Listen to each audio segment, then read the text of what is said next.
अस्सलाम वालेकुम रहमतुल्लाहि व बरकातुहू। मैं डॉक्टर तैयब काजी आपको खुशामदीद करता हूँ। दोस्तों, जिस तरह से आप जानते हैं कि मैं ऐसे पॉलिटिकल इश्यूज़ के ऊपर और पाकिस्तान के ख़ासकर जो इश्यूज़ हैं, उनके इंटरनल इश्यूज़ हैं, उनके ऊपर बात नहीं करता, मगर ये वो इशू हुआ है जिसको कोई भी पाकिस्तानी माफ़ नहीं कर सकता या शायद भूल नहीं सकता। एक तरफ पाकिस्तान की ख़ासकर पंजाब की पुलिस वो ये कह रही है कि हमने उन ख़वातीन को बाहिफ़ाज़त बरी करवाया और उसके बाद उनको हमने एयरपोर्ट तक छोड़ा और वो ख़वातीन इतनी खुश गईं कि जाते हुए हमसे पाकिस्तान का झंडा भी लेके गईं और पाकिस्तान को वो बड़ी कदर और रिस्पेक्ट की नज़र से देखती हैं। मगर दूसरी तरफ मेरे जहन में ये वाली चीज़ आ रही थी कि क्या जो हमें एक पर्सपेक्टिव दिखाया जा रहा है वो हकीकत है या फिर उसके टोटली ऑपोजिट है जो हमें हमारी पुलिस और हमारे जो इदारे इस वक्त दिखा रहे हैं। इसी की वजाहत के लिए मैं आपके सामने पेश करूंगा वो FIR की रिपोर्ट, जिससे आप अंदाज़ा लगा सकते हैं कि किस हद तक इसमें हकीकत है और किस हद तक उन ख़वातीन का जो पर्सपेक्टिव पुलिस बता रही है वो क्या है और जो ख़वातीन का अपना पर्सपेक्टिव है वो क्या है।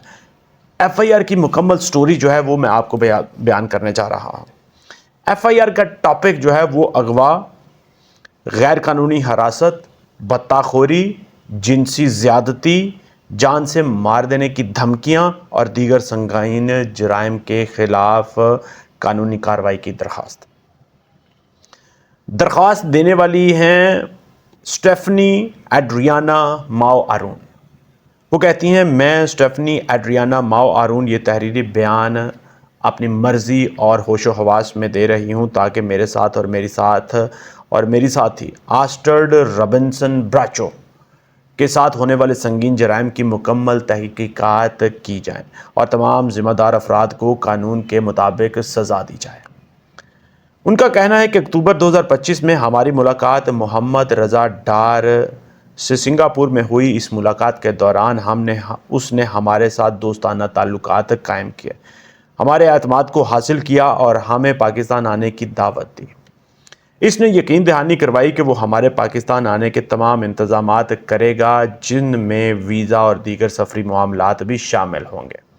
इसके कहने पर हमने इस पर एतमाद किया और पाकिस्तान आने का फ़ैसला किया।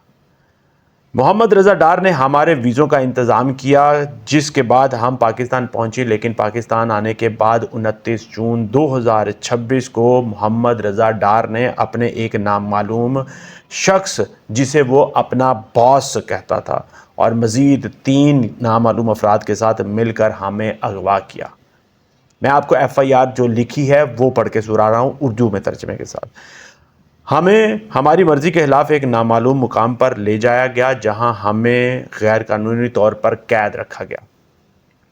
अगवा के दौरान तमाम मुल्ज़मान इंतहाई जारहाना, पुरतशद्दुद और खौफनाक रवैया इख्तियार किए हुए थे।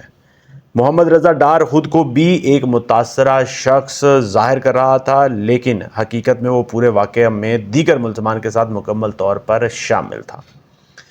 वो शख्स जिसे सब बॉस कह रहे थे मुसलसल मुझसे रकम का मुतालबा कर रहा था। वो बार बार कहता था कि अगर मैं अपनी जान बचाना चाहती हूँ और ज़िंदा आज़ाद होना चाहती हूँ तो मुझे बड़ी रकम अदा करना होगी। वो हमें मुसलसल डराता और धमकाता रहा। अब बात आती है कि उसमें कौन कौन से लोग शामिल थे इस अगवा के केस में। अगवा में शामिल दीगर अफराद की शनाख्त दर्ज झैल तरीके से होती है। तकरीबन 46 साल उम्र का एक शख्स जिसने हल्के बेज रंग का पाकिस्तानी लिबास पहन रखा था, एक दूसरा तकरीबन 36 साल उम्र का एक शख्स जिसने सयाह रंग का पाकिस्तानी लिबास पहन रखा था। नंबर 3, एक निस्बतन कम उम्र शख्स जिसने नीले रंग का लिबास पहन रखा था। अब आ जाती है FIR में डिटेल आस्टर्ड रॉबिन्सन ब्राचो के साथ होने वाली ज़्यादतियों की। ये वो ज़्यादतियाँ जो आपके रोंगटे खड़े कर देंगे। मेरी साथी आस्टर्ड रॉबिन्सन ब्राचो के साथ इंतहाई सफाकाना जिनसी ज़्यादती की गई। स्याह लिबास पहने हुए शख्स ने उसके साथ 3 मरतबा ज़्यादती की, जिनमें 2 मरतबा वजाइनल पेनिट्रेशन और 1 मरतबा एनल पेनिट्रेशन के ज़रिए ज़्यादती की गई। اس وقت آسٹرڈ کو ماہواری یعنی کہ پیریڈز تھے، جس کی وجہ سے بعد میں سیاہ لباس والے شخص اور نیلے لباس والے شخص نے اس کے ساتھ زبردستی زبانی جنسی یعنی کہ اورل سیکشل اسالٹ بھی کی۔ بیج رنگ کے لباس والے شخص نے آسٹرڈ کے تمام کپڑے زبردستی اتار دیے، اس نے چاقو کی نوک اس کے جسم پر پھیری، اسے شدید خوفزدہ کیا اور ایک بڑی بندوق اس کی شرمگاہ میں داخل کر کے اس کی بے حرمتی کی۔ آپ اندازہ لگا سکتے ہیں کس شدت کے ساتھ، کتنی بہیمانہ طریقے سے یہ والا سارا معاملہ طے پایا، جس سے اسے شدید جسمانی اور ذہنی تکلیف پہنچی۔ اب بات آ رہی ہے اسٹیفنی ایڈریانا ماؤ آرون کے ساتھ ہونے والی زیادتیوں کی۔ وہ کہتی ہیں کہ میرے ساتھ بھی جنسی حملہ کیا گیا۔ سیاہ لباس والے شخص نے میرے ساتھ زبردستی زبانی جنسی زیادتی کی۔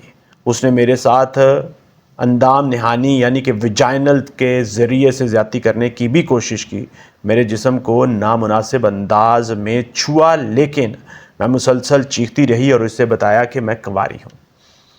میری شدید مزاحمت کے بعد اس نے اپنی کوشش روک دی۔ اس کے بعد بیج رنگ کے لباس والے شخص نے میرے تمام کپڑے زبردستی اتار دیے، اس نے ٹوٹے ہوئے شیشے کے ٹکڑے سے میرے سینے اور جسم کے نچلے حصوں پر خراشیں ڈالی اور مجھے زخمی کرنے کی کوششیں کیں تاکہ مجھے خوفزدہ کیا جا سکے۔ اب آ جاتا ہے محمد رضا ڈار اور اس کے باس کا کردار۔ محمد رضا ڈار اگرچہ خود براہ راست جنسی زیادتی میں شامل نہیں تھا، لیکن وہ پورے واقعے میں مرکزی کردار ادا کر رہا تھا۔ وہ مسلسل ہم سے رقم وصول کرنے کے لیے دباؤ ڈال رہا تھا۔ وہ اور اس کے نام نہاد باس دیگر ملزمان کو بار بار ہدایات دے رہے تھے کہ ہمیں مارا جائے، تشدد کیا جائے اور خوفزدہ رکھا جائے تاکہ ہم رقم دینے پر مجبور ہو جائیں۔ وہ ہمیں مسلسل یہ دھمکیاں دیتے رہے کہ اگر ہم نے مطلوبہ رقم ادا نہ کی تو ہمیں قتل کر دیا جائے گا، ہمارے جسم کے اعضاء یعنی کہ باڈی پارٹس نکال کر فروخت کر دیے جائیں گے، ہمیں مزید تشدد اور جنسی زیادتی کا نشانہ بنایا جائے گا۔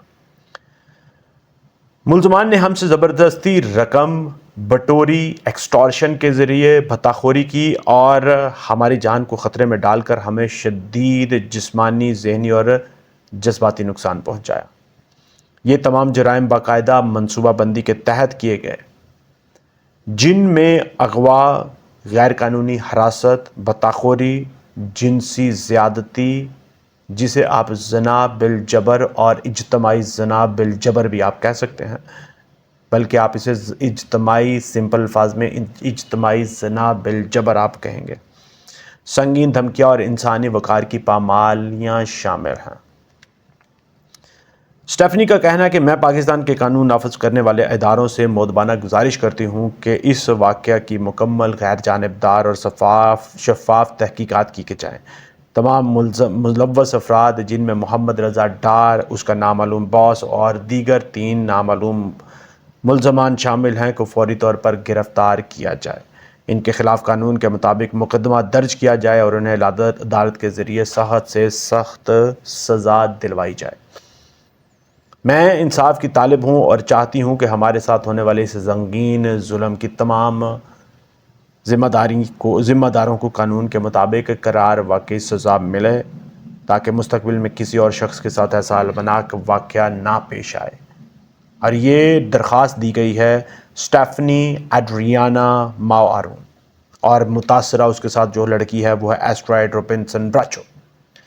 اب اس سے آپ خود اندازہ لگا سکتے ہیں کہ اس میں جو ہمیں پرسپیکٹیو ہمارے اداروں کی طرف سے مل رہا ہے ان میں کیا حقیقت ہے، کہ کتنا انہوں نے جاتے ہوئے پاکستان کی پولیس سے کہا کہ ہمیں جھنڈا دیں، ہم اس کو چوم کے اس کو اپنے لگیج میں شامل کر کے لے کے جائیں گے، کہ یہ جو حقیقت ہے یہ وہ پرسپیکٹیو ہے جتنا وہ جس سے آپ اندازہ لگا سکتے وہ خوش ہو کے گئی ہیں کہ کس سوچ کے ساتھ گئی ہیں، اور انٹرنیشنل کمیونٹی میں پاکستان کا امیج کیسا بنا ہوگا۔ کیلکولیشن آپ نے اندازہ آپ نے خود کر لینا ہے۔